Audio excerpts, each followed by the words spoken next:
ইসলামের আলো যখন পৃথিবীর এক প্রান্ত থেকে অন্য প্রান্তে ছড়িয়ে পড়ছিল, তখন আরব মুসলিম বণিকদের হাত ধরে এই অঞ্চলে ইসলামের সূচনা হয়। তবে এই কথা আরও বিস্ময়ের যে বিশ্বনবী হজরত মুহাম্মদ সাল্লাল্লাহু আলাইহি ওয়াসাল্লামের জীবদ্দশায় বাংলাদেশে ইসলাম প্রচারের ইতিহাসের এক বর্ণাঢ্য অধ্যায় রচিত হয়েছিল। 4 জন সাহাবা নবীজির নির্দেশেই বাংলার মাটিতে ইসলাম প্রচারের জন্য এসেছিলেন বলে ধারণা ইসলামিক চিন্তাবিদদের। নবী সাল্লাল্লাহু আলাইহি ওয়াসাল্লামের জীবদ্দশায় তার চাচাতো মামা হজরত আবু ওয়াক্কাস মালিক বিন ওয়াহিব সহ আরও 3 জন সাহাবা চট্টগ্রাম, কক্সবাজার এবং মিয়ানমারের আরাকান এলাকায় আসেন। এই মহান সাহাবারা শুধু এই অঞ্চলে ইসলাম প্রচারে সীমাবদ্ধ থাকেননি, তারা এখান থেকে চীনের ক্যান্টন পর্যন্ত ইসলামের বাণী পৌঁছে দেন। চীনের ক্যান্টন সমুদ্র তীরে এখনও বিদ্যমান সাহাবী হজরত আবু ওয়াক্কাস রাদিয়াল্লাহু আনহু-এর নির্মিত একটি মসজিদ ও তার কবর রয়েছে। এবং শতাব্দীতে সন্দ্বীপ, রামুসহ দেশের বিভিন্ন স্থানে বণিক ও মুবাল্লিগরা ইসলাম প্রচার করেছিলেন বলে ঐতিহাসিক প্রমাণ পাওয়া যায়। তৎকালীন আরব লেখকদের বর্ণনায় কামরূপ, আসাম ও রাহমি রাজ্যের কথা এসেছে, যা 8ম থেকে 1200 শতাব্দীতে পাল সাম্রাজ্যের অন্তর্ভুক্ত ছিল। এছাড়া রাজশাহী পাহাড়পুর বৌদ্ধবিহার ও কুমিল্লার ময়নামতিতে প্রাথমিক আব্বাসীয় যুগের মুদ্রা পাওয়া গেছে। সম্প্রতি লালমনিরহাটের সদর উপজেলার পঞ্চগ্রাম ইউনিয়নের মজদের আরা গ্রামে 69 হিজরিতে নির্মিত একটি প্রাচীন মসজিদের ধ্বংসাবশেষ পাওয়া গেছে। উপকূলীয় চট্টগ্রাম ও নোয়াখালীর বিভিন্ন স্থানের নাম ও ভাষায় আরবি অপভ্রংশের প্রচুর উপস্থিতি এসব নিদর্শনকে আরও প্রমাণিত করে। ইসলাম প্রচারের কাজে এদেশে প্রচুর সংখ্যক আরব, ইরান ও তুর্কি মুসলমান ও সুফি দরবেশের আবির্ভাব ঘটে। তারা ব্যাপকভাবে এদেশে বসতি স্থাপন করেন। তাদের বংশধর বৃদ্ধির মাধ্যমেই পরবর্তীকালে বাংলাদেশ মুসলিম সংখ্যাগরিষ্ঠ হয়।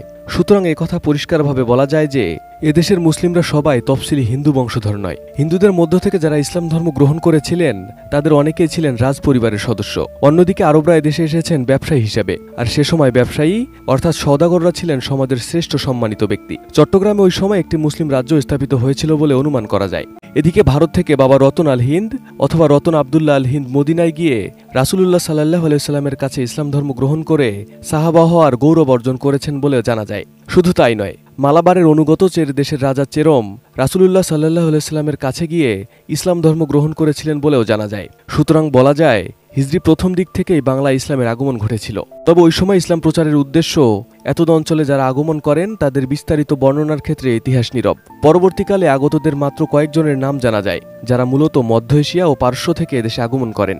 তাদের মধ্যে শাহ মুহাম্মদ সুলতান বলখি, শাহ মুহাম্মদ সুলতান রুমি, বাবা আদম শহীদ, শাহ মকদুম রূপস, শাহ নিয়ামতুল্লাহ বুৎসিকন, জালালউদ্দিন তাবরিজি এবং হজরত শাহজালাল রহমতুল্লাহ আলাইহি সহ আরও অনেক মুবাল্লিগের নাম ইতিহাসে এসেছে, যাদের দাওয়াতি তৎপরতায় বর্ণবৈষম্য অত্যাচারিত ও শাসক নিপীড়নে বিপর্যস্ত হিন্দু বৌদ্ধরা ব্যাপক হারে দলে দলে ইসলাম ধর্ম গ্রহণ করেন।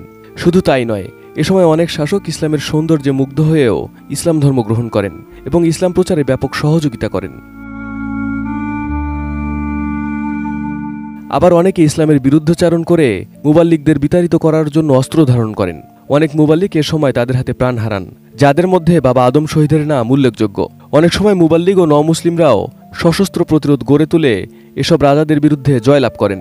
1303 সালে বিখ্যাত শাহজালাল রহমতুল্লাহ আলাই 360 জন সঙ্গী সহ রণপ্রস্তুতি নিয়ে দিল্লি থেকে সিলেটে আগমন করেছিলেন এবং অত্যাচারী রাজা গৌরগোবিন্দকে পরাজিত করেন। তার উন্নত চরিত্র মাধুর্যে মুগ্ধ হয়ে বাংলার হাজার হাজার হিন্দু বৌদ্ধ ইসলাম গ্রহণ করেছিল।